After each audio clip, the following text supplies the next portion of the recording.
ایک دفعہ ایک شخص آپ صلی اللہ علیہ وسلم کی محفل کے اندر کچھ انگور لے کے آ گیا، اور اس نے خواہش ظاہر کی. اس نے بولا کہ آپ صلی اللہ علیہ وسلم، میری خواہش ہے کہ آپ انگور کھائیں. آپ صلی اللہ علیہ وسلم نے اس میں سے ایک انگور اٹھایا اور پھر بعد میں انگور کھانا شروع کر دیا. آپ صلی اللہ علیہ وسلم کی ایک عادت تھی کہ جب بھی ان کے پاس کوئی کھانا لے کے آتا تھا محفل کے اندر تو وہ سب میں تقسیم کر دیا کرتے تھے، مطلب سب کو دیا کرتے تھے کھانے کے لیے. تو اس دن آپ صلی اللہ علیہ وسلم نے انگور اکیلے کھائے، کسی کو دیے نہیں. تو سارے صحابہ جو ہیں وہ آپ صلی اللہ علیہ وسلم کو کہنے لگے کہ آپ صلی اللہ علیہ وسلم، آج تو آپ نے ہمیں صلح ہی نہیں ماری، آج تو آپ اکیلے ہی کھا رہے ہیں، آج تو آپ نے ہمیں پوچھا بھی نہیں. تو آپ صلی اللہ علیہ وسلم کی بات سننے کے بعد جو ہے مسکرانے لگے، پر کھاتے رہے تب تک جب تک انگور ختم نہیں ہوئے. اور جب وہ شخص اٹھ کے چلا گیا نا، تو آپ صلی اللہ علیہ وسلم نے صحابہ کو کہا کہ تمہیں پتہ ہے کہ وہ شخص جو انگور لے کے آیا تھا نا، وہ انگور کھٹے تھے.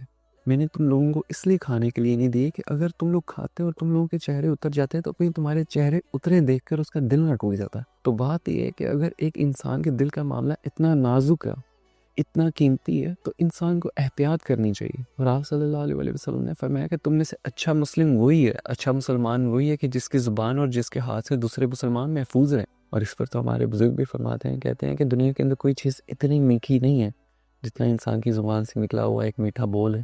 اور کہتے ہیں کہ دنیا کے اندر کوئی چیز اتنی زہریلی نہیں ہے جتنا انسان کی زبان سے نکلا ہوا ایک کڑوا بول ہے.